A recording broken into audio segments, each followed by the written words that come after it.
Crazy Cat de George Herriman é um dos maiores quadrinhos de todos os tempos, muita gente sabe disso e muita gente não sabe. Trata-se de uma tira que circulou entre 1913 e 1944 e eu sou um grande fã, eu tenho muita coisa aqui de Crazy Cat. Crazy Cat tem uma história simples, muito simples. Trata-se do gato Crazy, que é um gato sem um gênero definido, um gato preto, que pode ser macho ou fêmea, que tem um amor não correspondido pelo rato Ignatz. E o grande objetivo do rato Ignatz é jogar nele um tijolo.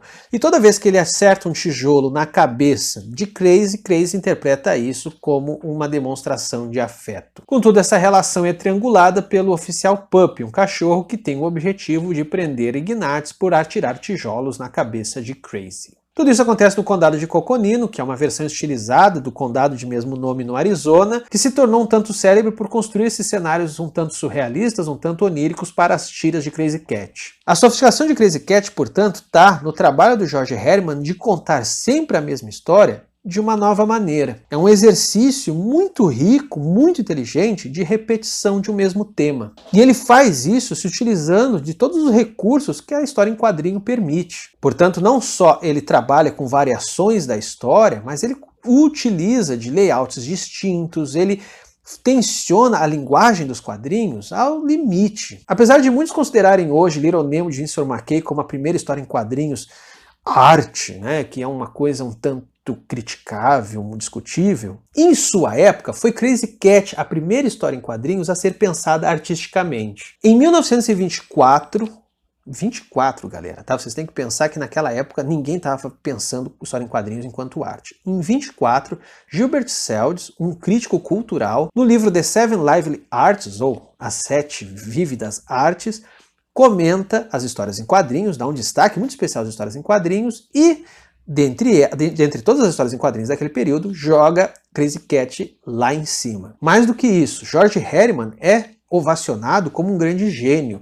A importância dele é equivalente à de Chaplin na cultura norte-americana. Gilbert Seldes, querendo ou não, reproduz um pouco dos preconceitos da sua época quando diz que George Herriman é uma espécie de gênio ingênuo, ou seja, alguém que produz aquilo que produz, consegue chegar onde chega sem ter muita noção do que está fazendo. Mas ao mesmo tempo ele faz questão de frisar que isso não é falta de inteligência do George Herriman, pelo contrário, ele acha que o George Herriman é um cara muito inteligente, alguém muito capaz e, portanto, tem uma sofisticação para poder fazer as histórias em quadrinhos que faz. E que não existe ninguém no mundo que faça histórias em quadrinhos como ele. Gilbert Seldes e George Herriman, inclusive, se tornaram amigos, tem toda uma história ali de envolvimentos presentes entre ambos, enfim, isso é um outro papo. Contudo, o que eu quero frisar aqui, repito, é que a primeira história em quadrinho na sua época ser pensada como arte, aquela que a galera olhou e disse assim, talvez história em quadrinho possa ser arte, foi Crazy Cat. E quanto a isso, caso encerrado. Mas tem uma coisa muito peculiar que não tem como não comentar. George Herriman era chamado de George the Greek, ou Jorge o Grego, porque na verdade ninguém sabia direito a etnia dele, e ele também fazia questão de tornar isso confuso. George Herriman tinha uma cor, tinha uma cara que as pessoas que trabalhavam com ele não conseguiam identificar. Havia uma série, inclusive, de adivinhações do tipo, onde é que será que os pais dele nasceram? De onde é que esse cara veio? E George Herriman tinha cabelo crespo, por isso que a vida toda ele usava chapéu. Foi só em 1971, portanto, com George Herriman já falecido, que o pesquisador sociólogo Arthur Asa Berger descobriu a certidão de nascimento do George Herriman e na certidão de nascimento constava uma criança de cor. George Herriman era um típico negro para os padrões americanos. Contudo, por causa de uma ascendência bastante miscigenada, ele acabou saindo com traços muito peculiares, o que permitiu a essa mestiçagem lançar sobre ele uma série de dúvidas, e ele se aproveitou disso para conseguir ter espaço. É preciso entender que em 1896 a Suprema Corte dos Estados Unidos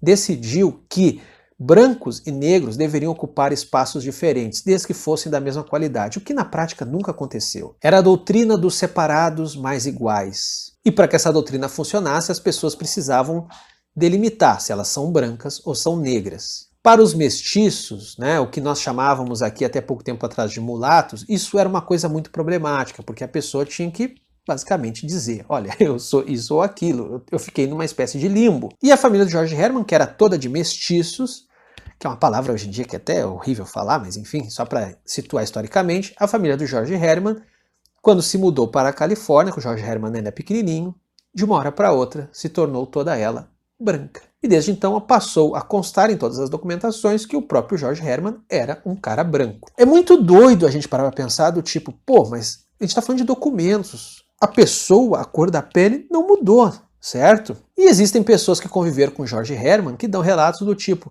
mas ele não era negro. E ao mesmo tempo a gente olha para as fotos e fala, meu Deus do céu, é um cara negro.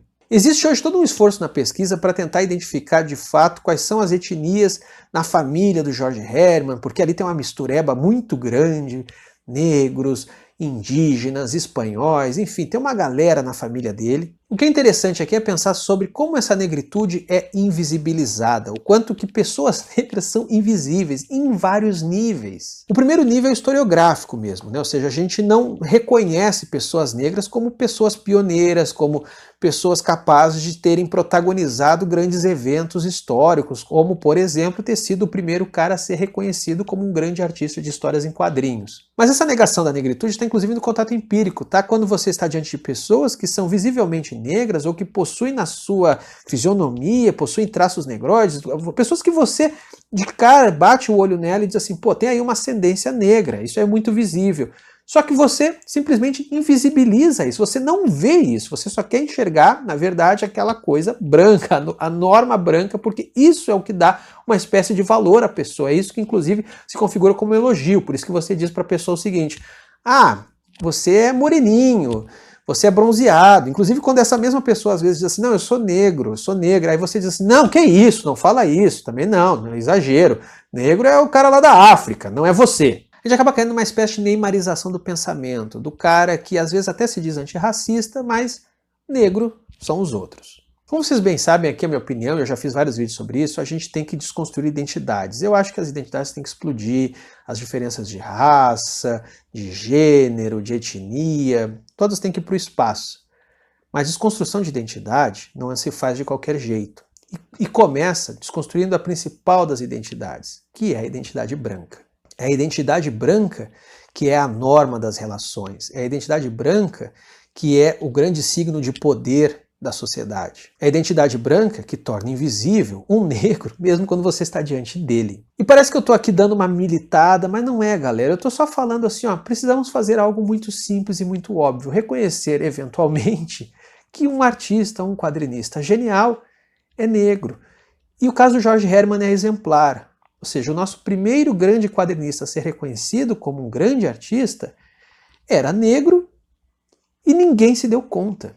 Ou melhor, ninguém quis se dar conta, nem ele próprio. George Herman fez quadrinhos racistas no começo da sua vida. Ou seja, ele também se esquivou disso, boa parte da vida dele. Então, esse reconhecimento ele é algo muito difícil, inclusive muito doloroso.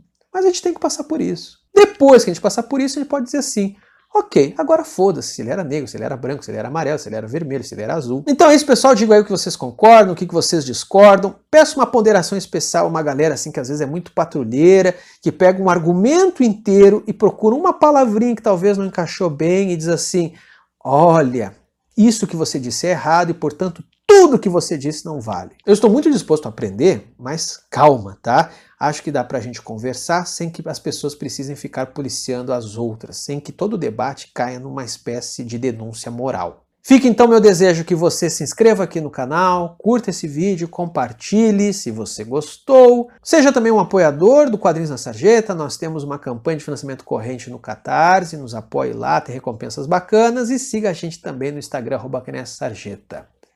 Valeu, pessoal!